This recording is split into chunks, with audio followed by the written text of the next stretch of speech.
Are you feeling lost in the digital wilderness? Welcome to Lost in Cyberia. We are your guide to navigating the world of cyberspace. So whether you're a tech enthusiast or you're looking to land your first job in InfoSec, we're here to break things down into bite-sized pieces so that you don't have to.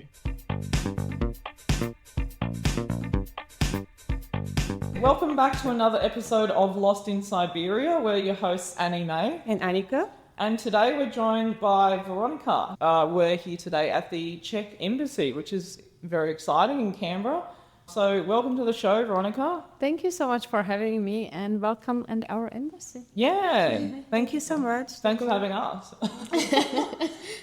So Veronika, and I can't pronounce her surname, Kolek Netolická. is a co-founder of Women4Cyber Czechia. Currently serves as the cyber attachée for the Indo-Pacific at the National Cyber and Information Security Agency. Previously, she was the head of the National Strategy and Policy Unit, where she led the development of the current National Cybersecurity Strategy and initiatives on supply chain security. She holds a master's degree in security and strategic studies from Masaryk University in the Czech Republic, where she's also pursuing her PhD with a focus on cybersecurity threats and risks. In 2018, she completed a long-term research stay at Ho Chi Minh University of Technology in Vietnam. Additionally, Veronika is an alumnus of the program on cybersecurity studies at the George C. Marshall Center in Germany and graduated from the Young Leaders program at the National Graduate Institute for Policy Studies in Japan with a master's in public policy in 2021. Wow, that was a mouthful. I should stop studying though. Yeah. You know, it's my fault. It's amazing. It's a lot, that's a lot of studying. Yeah. So I just wanted to start off, I think it's really cool that you started the Women4Cyber Czechia. It's very hard for Australians for some reason. So no worries. I think that's a lot of like K sound. Yeah. Just cue me in. Yeah. Say the word. Czechia. Yeah, we've got someone with some like language background.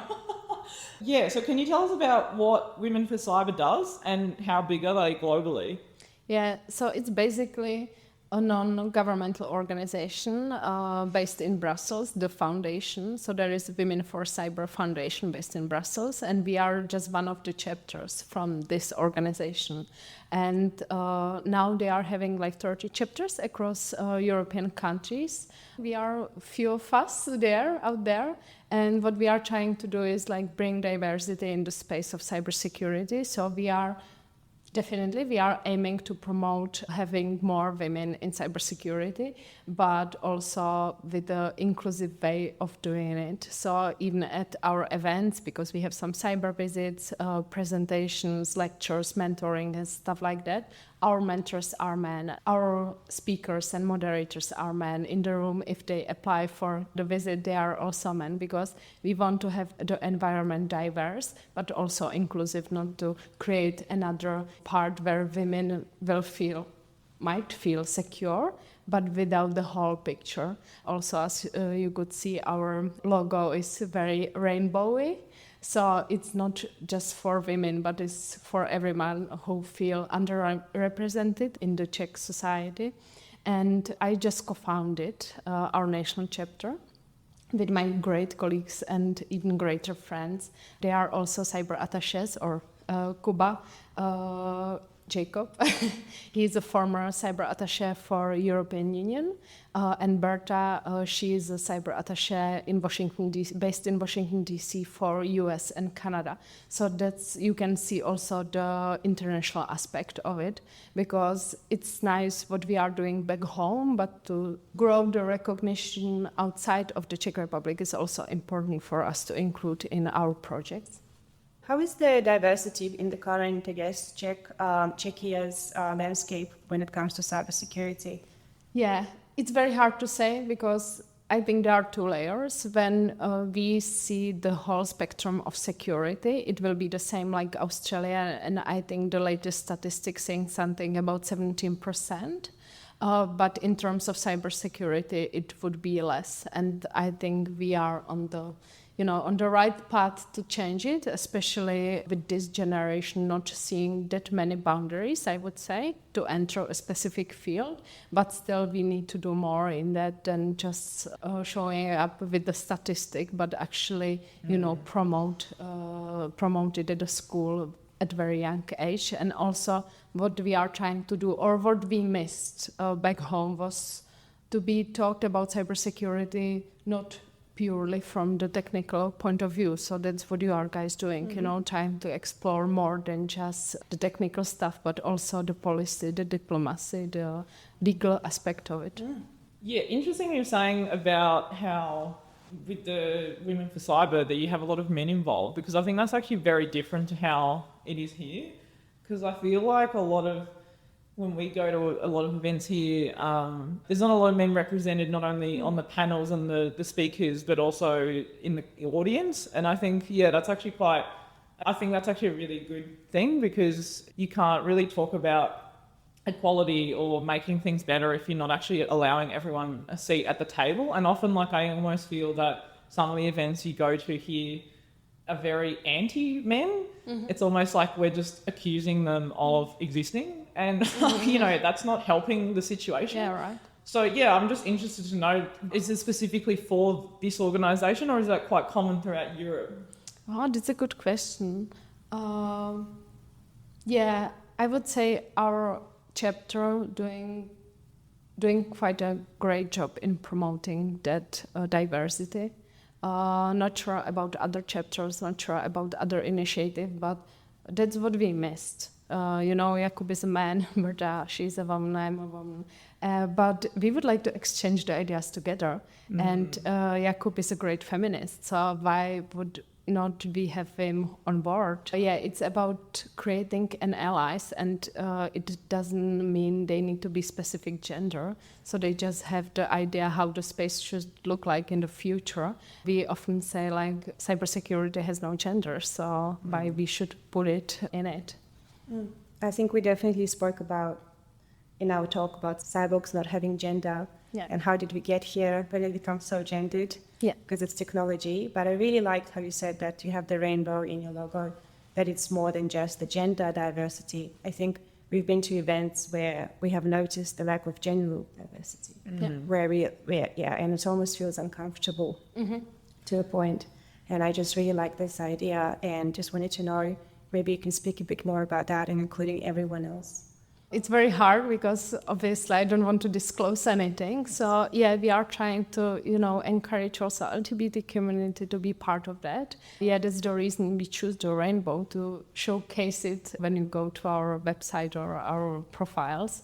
Obviously, we are still Women4Cyber Czechia, but you can still be a trans woman and to be part of it. And you would be very welcome at our organization, and we would promote that proudly. So that's something that's definitely one of the layers. But the second layer I would like to talk about is also diversity in not just only in genders, but also in ages. What we felt it's not happening in the Czech Republic, because mostly we have really great women, working on their careers for 30 and more years, but being kind of shadowed or feeling underrepresented in the Czech Republic, and kind of just going with the flow. All the social medias are also new, so I get it. It's not very easy to go out there, right? So that's what we are trying to bring as well. We have a few women, they are having cyber through their career, or they just started, but they are amazing in what they are doing, and they should definitely pass it on to the younger generation. But we are more talking about the non-technical aspect. But for example, in the Czech Republic, we have an organization Czechitas, which is helping especially young women, or if you want to change your career with the technical courses. So that's something we also thought about it at the beginning. We don't want to step on any other toes. Let's create the environment together, and let's bring anything else to this, what actually is working in the Czech Republic, because they have some beautiful outcomes. Yeah, that's really interesting. Some of our listeners might not actually really understand what you do in the space of public policy. Can you explain what public policy is and how it relates to cybersecurity? Yeah. I was actually thinking about it, how I felt at the beginning when they told me, like 8 years ago, oh, you will go to the Department of Policy and Strategy. I was like, oh, policy, that's interesting. School didn't told me that. I got the political science, so I knew what policy is in terms of that, very academic term, but to actually put it into the simple words, what does it mean for me? And I hope I'm doing something right. It's like setting the path for the future. So you are actually telling the public or the private sector or academia how the state will behave in the future. Now it's not a pure legislation because we need to search for what's out there and what we are doing in this regard, but then it might be also a legislation. So it's a path for navigating certain topics for states, and because this might sound even more confusing, I like examples.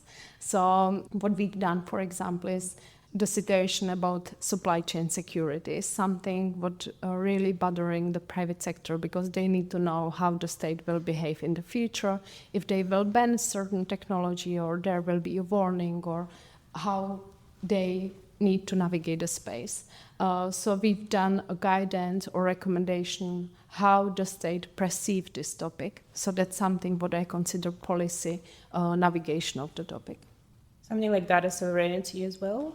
Yeah, it might be part of it as well. Yeah, if we speak about the cloud services, and EU is doing quite a several legislation, and cloud services is not an exemption.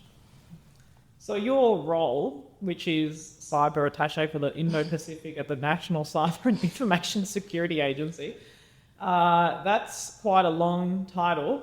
Can you explain what your role actually is and how you ended up coming to Canberra? That's the reason I'm not saying my full name, because it would be even longer. So I'm always like, I'm Veronika, the Czech Cyber. So it's okay. I don't have that long of a first name, but by Australian standards, it's such an Aussie thing. But I don't know if it happens to you, because this is obviously your first time living in Australia, but Australians love abbreviating literally everything. I've learned it the hard way. Like, I was speaking to my journalist and she goes like, oh, Albo said that. I was like, I'm so sorry, who is Albo? It was my first week, I wouldn't imagine you would shorten even the name of your prime minister. Before Albo it was ScoMo. Before that it was, who was the prime minister before ScoMo? It was Malcolm Turnbull. But he didn't have he didn't have a nickname. Okay, so we don't abbreviate all prime ministers, just the ones that are easy to abbreviate. I learned it definitely the hard way. But it's a long term, especially regarding the National Cyber and Information Security Agency, NUCIP for short. So if I use NUCIP, that's for short. And the reason is I'm still logistically and by expertise based at our National Cybersecurity Agency. So even though I hold a diplomatic position here in Canberra, I'm still within the system of the agency, which might be a bit different because mostly the attachés, for example, the economic attaché or even other cyber attachés from different countries might come from Ministry of Foreign Affairs or the similar agencies or ministries. So that's the difference, and that's the reason we are putting emphasis on that, because it brings a different approach to what I'm doing, because I have a very long expertise now at our agency. So that's the reason we are saying the whole name, because it's important, especially when I'm communicating with our partners in Australia, so they know I'm coming from the agency. But I'm dedicated to the whole Indo-Pacific region, which is not the smallest one. So we have, as a Czech Republic, as our agency, few key partners in the region we would like to boost our relationship with. So that's the main goal, to help some of the relationships to be strengthened, especially with Australia. I'm here for a year and a half. and the first person to be dedicated to this role. So Cool. the first year was basically knocking on a lot of doors and introducing myself, introducing what we are doing in the Czech Republic, and by myself I mean our agency. And explaining what we are doing, where we can actually help each other, where we can develop something together. And I'm very proud to say, even after a year and a half, we have some tangible outcomes, which is not something you get in cybersecurity or building a policy. You know, it's not very easy to actually have these outcomes, but for the first time in last months, we co-seal a document coming from your Australian Signal Directorates, and it was co-sealed by NUKIP. So that's definitely something I'm very proud of, and I'm very grateful for the opportunity to actually be part of it. Also, we attributed a few attacks, or Australia put a sanction on a few, I think it was 5 Russian individuals and private companies at servers. So we amplified this decision of Australia through our Ministry of Foreign Affairs. So that's definitely something I'm working on as well, calling out malicious behavior together, because it's basically a stronger voice. And obviously, considering that cybersecurity is worldwide, and when we are talking about national security, it had to change from physical security to non-tangible. We cannot see it, we cannot touch it. And so knowing that, obviously, the importance of having good relationships is so important. Yeah. Do you still see a little bit of that kind of older mindset, like yesterday's mindset? And how do we change it? Sorry, it's a bit of a hard question, maybe.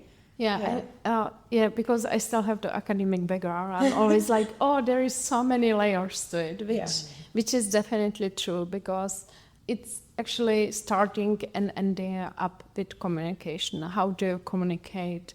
Even me, that's the reason we are quite huge on socials, because it's important for us to translate what we are doing here down under. Like to a younger audience? Yeah, or not just younger, but in general, public people paying the taxes for me being here, right? So they should not necessarily know what I'm doing like right now, but they should definitely get a sense of what they are getting from it, and to know like we are building a stronger partnership with someone or with a state that might help us in the future is definitely something people are watching very closely, especially what's happening in the geopolitical situation. So I hope we are getting there in terms of translation, what we are doing, not just me, but the agency as well, and different agencies, even our Ministry of Foreign Affairs, in terms of attribution or, amplification of these attributions or sanctions and stuff like that. But yeah, definitely you need to get on your side a lot of people, including politicians, including, the general public. So that's the reason when we wrote the last strategy or the current strategy, we said it will be on 20 pages because we would like the general public to read it. They might not understand every word in it, but that's our job to understand it and implement it. But they might get a general sense how the state see itself in 5 years. But I'm seeing the change in a lot of institutions in the Czech Republic to actually coming out and, learning how the social works, sometimes even the hard way as well, and trying to navigate it. But yeah, you will definitely have the people, they will not see it as important. And it's the downside of security, because when you feel secure, when you feel nothing is happening, you don't put emphasis on it, which means you don't put emphasis on it being a politician, because it costs money, right? And money can win the election as well.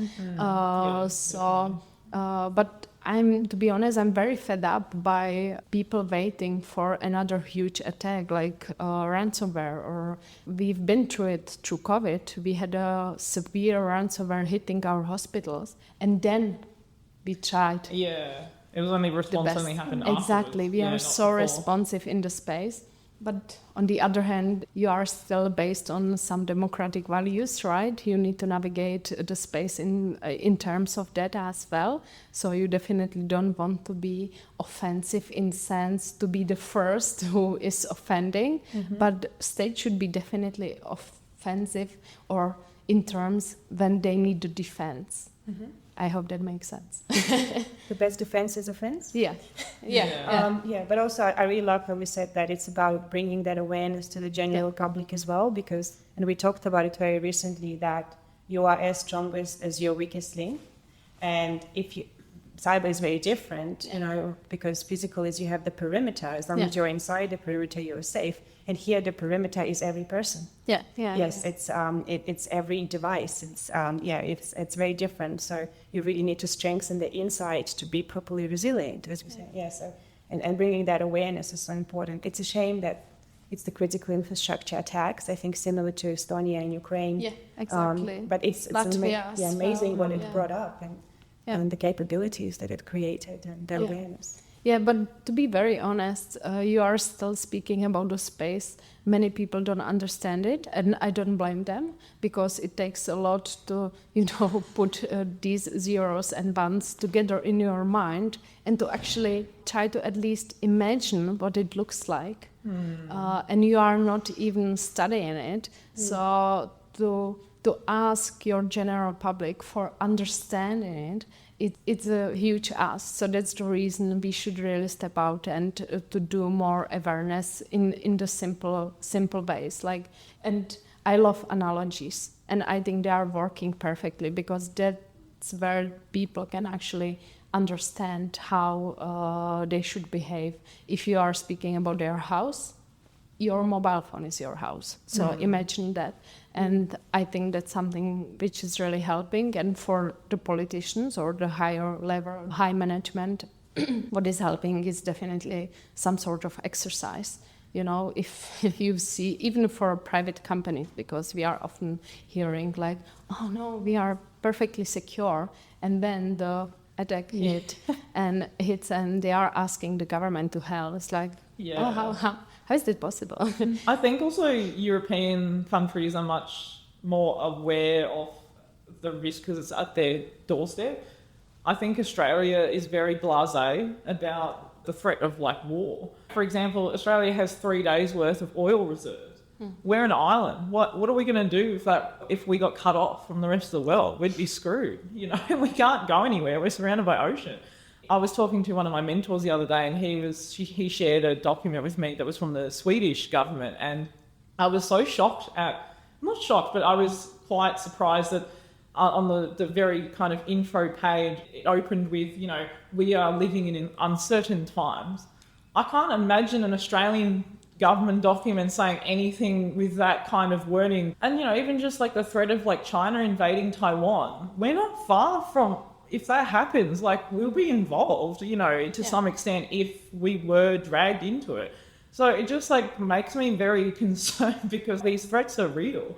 I find it really interesting because I think European countries seem to be much more, not trying to make people feel panicked.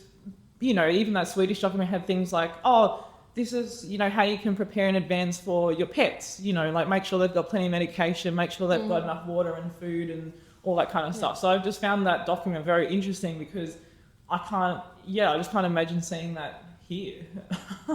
It really depends, Again, we learn it the hard way as well, We've been heavily dependent on Russia if we are speaking about gas. So the diversification of that came after the aggression against Ukraine. And I don't know if I always thought about humanity being very pessimistic, but what I see sometimes in security, I feel, we are very optimistic if we think this will change, the aggression will change. It will be done after, 1 month or 2 months. No, it will not. We read a lot of books how Russia or former Soviet Union happened to hold other states hostages, right? So do we really think this will change in the future? So then we are very optimistic population of this earth.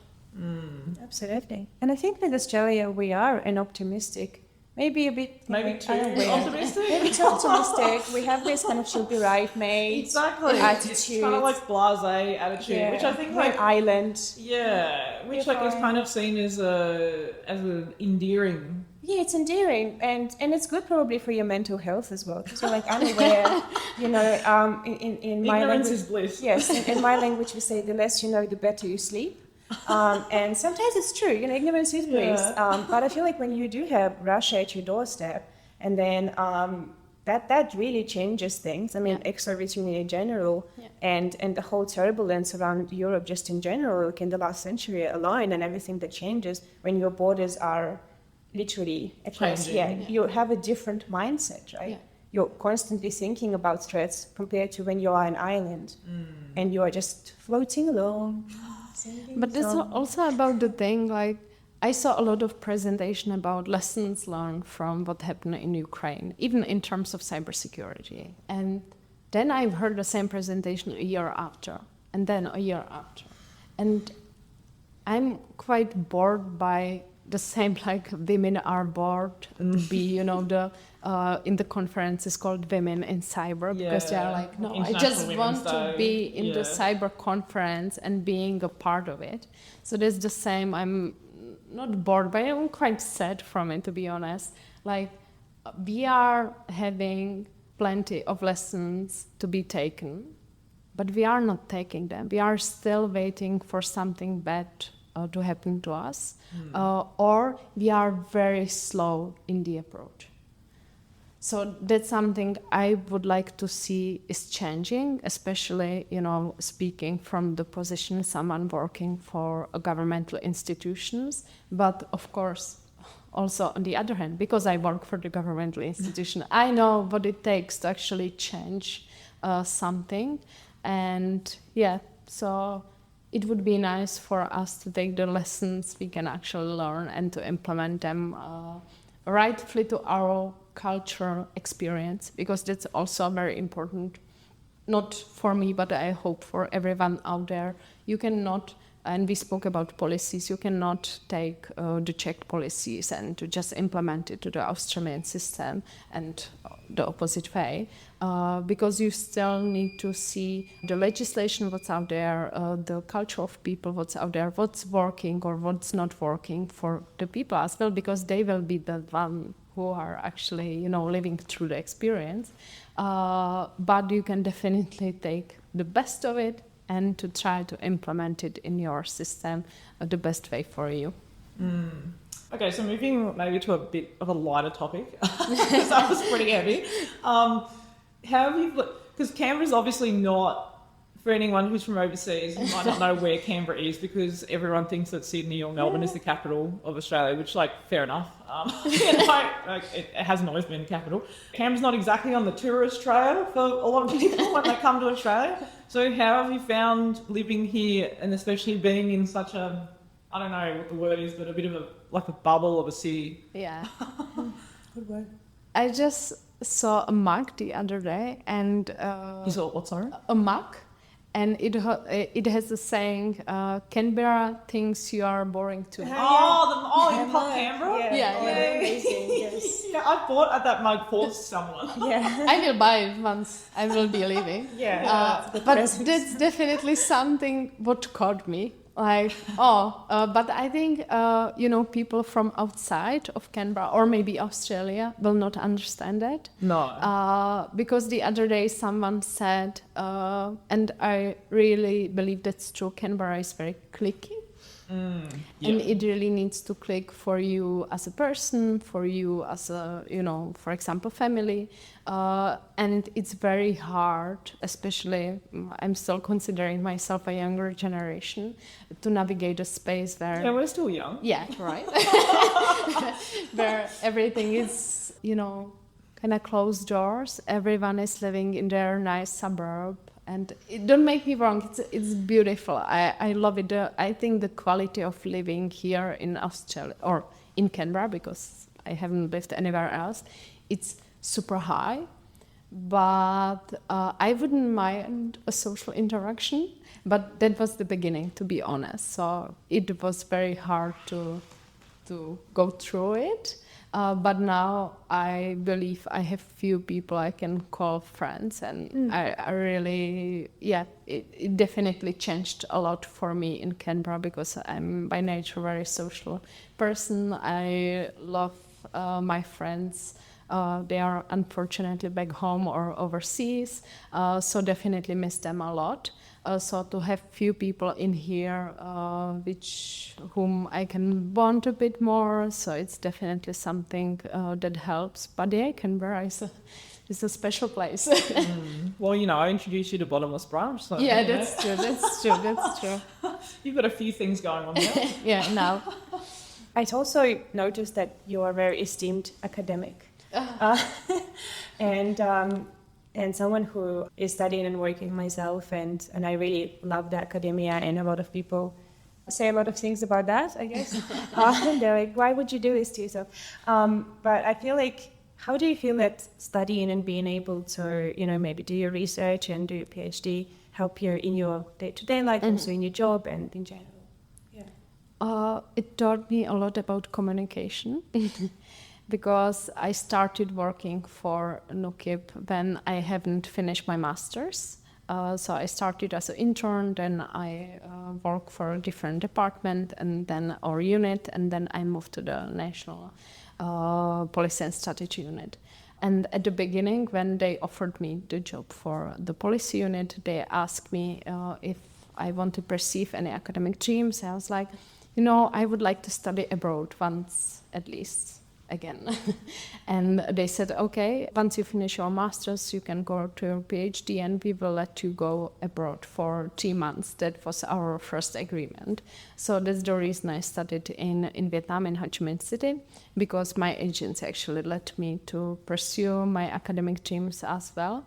But back to your question about the communication, because I still worked for the agency and also studied, my supervisor, and both sides are very supportive, to be very honest. I'm very lucky in the space when my supervisor, I'm not meeting the deadline, and he's like, I know you will do it, so let's just send me this in a month. I hope I will not put him in trouble, but he knows me by nature, so he knows if I put my mind on something, I will do it, but he will not question the quality just because of the deadline. He's like, just take a month if you need it. So I'm very lucky in that space, and the same goes to my former bosses or my bosses now, who are really supportive of me doing the PhD. But I spoke about communication, and when I wrote my first policy or, different kind of paper at work, they're like, oh, Veronika, this is too academic. It's it needs to be different. It's like, okay. And when I wrote something to, for school, they're like, oh, it's too casual. No, it's like, this is two policies. Like, I was like, oh, so it's less academic than, yeah. So I was trying to find myself in it, but I actually enjoyed that a lot, because I think even state needs to hear a bit more about personalization, about methodologies, because I feel some of the papers are basically written without that. Yeah. And I don't like that. You don't need to put the whole methodology out there. You just need to really think through it, what you are working on. And what I brought to academia, and hopefully what I will bring in the future with my dissertation, is more real life examples. Don't be stuck in only the academic world. It's beautiful, I love it, but also it would be nice for a change to see a dissertation where you have, recommendation, when you have a strategic vision of what to do. So that's what taught me a lot, to communicate, the academic aspect of it to my work, and the opposite way. But I think everyone does this in their own little niche, like whether you work in industry or government or academia. Everyone kind of forgets what everyone else is doing. Because my dad is an academic. Oh, he was for a large part of his life. And he just never fit in with all the other academics, because he, he grew up in in Melbourne. He played in a rock band. You know, he loves music and stuff, and so they'd all be rocking up in like their suits and stuff, and he's like wearing a Pink Floyd t-shirt, and he's just like, he didn't care. Like he's like literally does not care.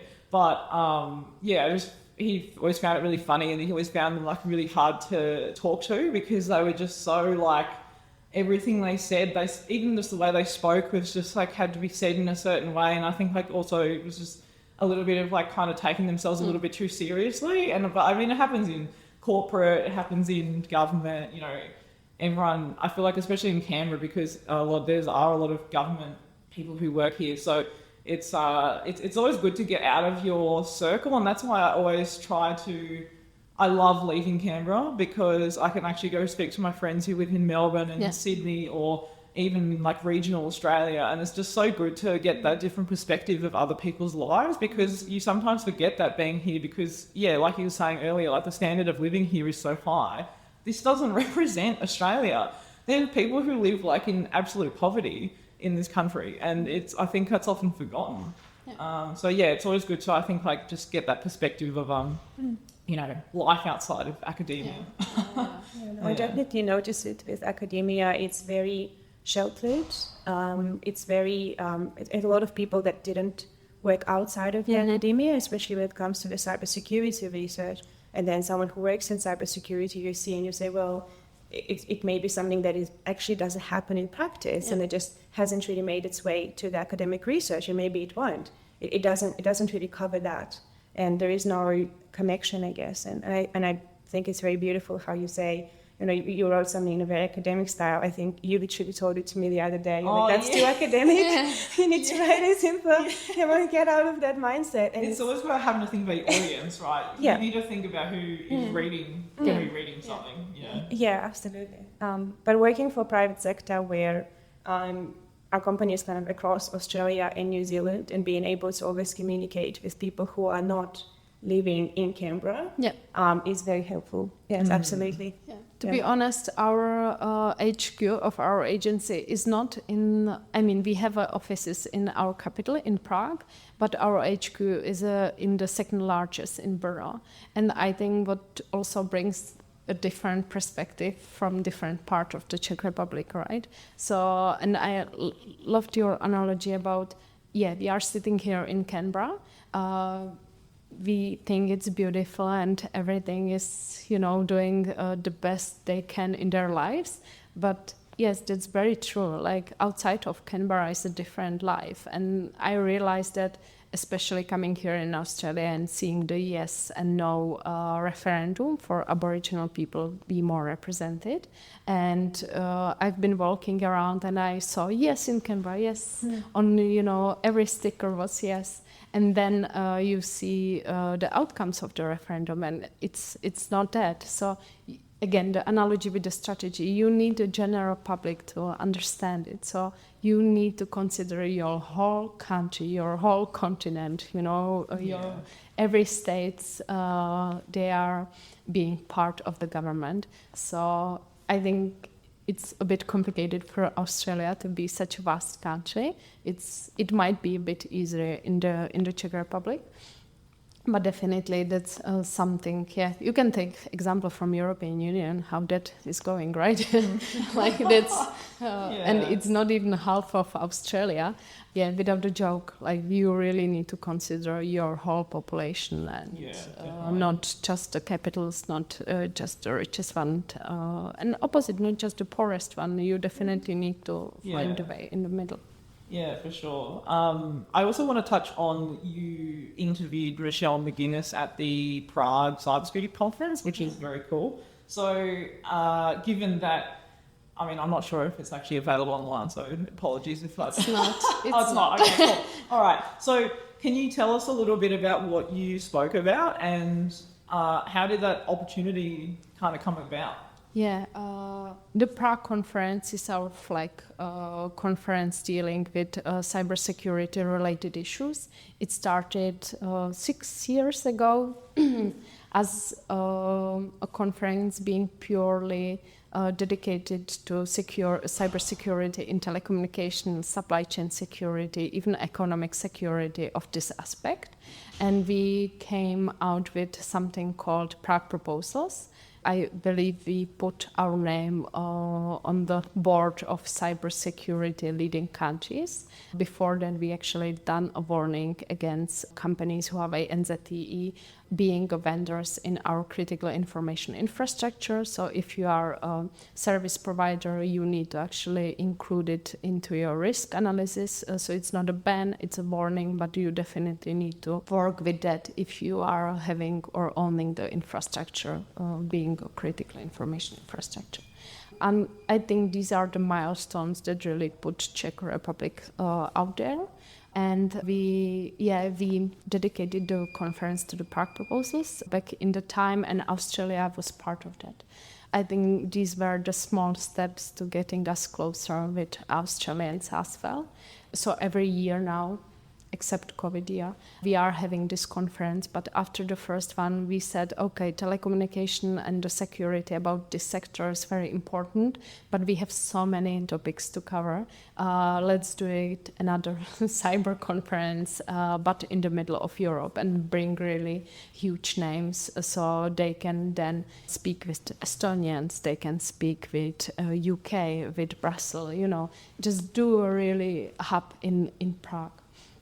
And so we invited Michelle McGuinness because, for example, the year before we had Anne Neuberger and huge names in cybersecurity. We also had your cyber ambassador for cyber affairs and critical technologies, Brendan Dowling. I'm not sure if I said the title right. Yeah, the name sounds familiar though. Yeah, don't know. So, he was there a year before Michelle, and then we invited Lieutenant General Michelle McGuinness, and she's done an opening.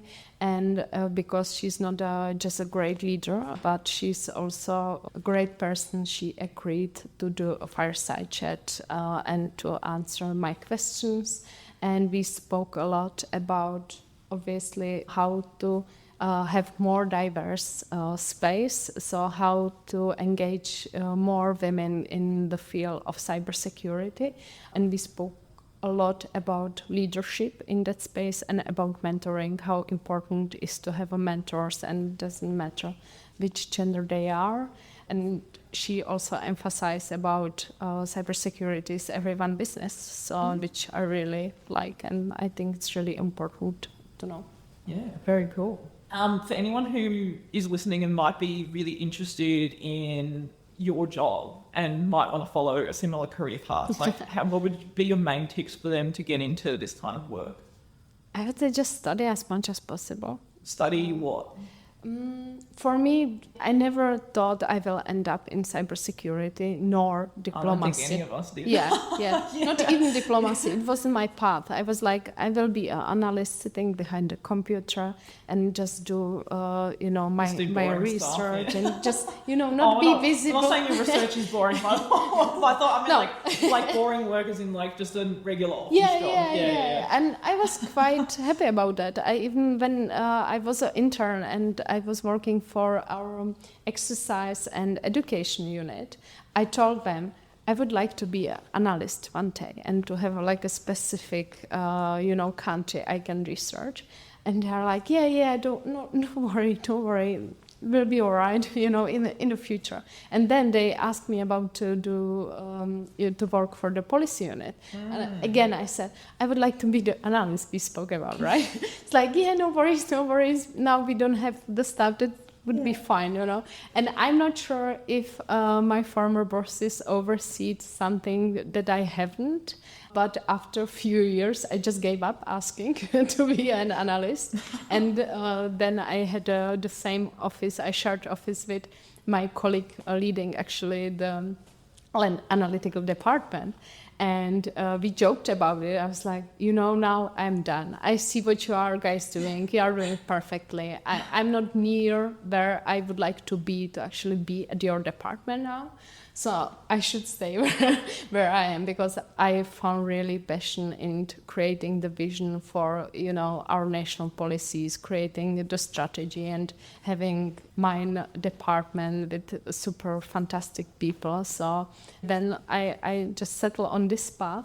And to be honest, just be curious, It's like you never know what's out there. And the thing is, maybe don't fall in love with your plan, because I had a plan, that's so true. And I was so focused on it. I didn't see there is something else cooking for me, and it's even better, and it's even what actually suits me. I love my job. I love my colleagues, So just take opportunities. Exactly, just take them, and you might fail, and that's super okay. Yeah. And you will. I felt so many times. I remember myself writing the strategy and sending the first draft, or no, it was an action plan, and sending the first draft to my former bosses, because they've been deployed overseas, and asking them for, what they are thinking.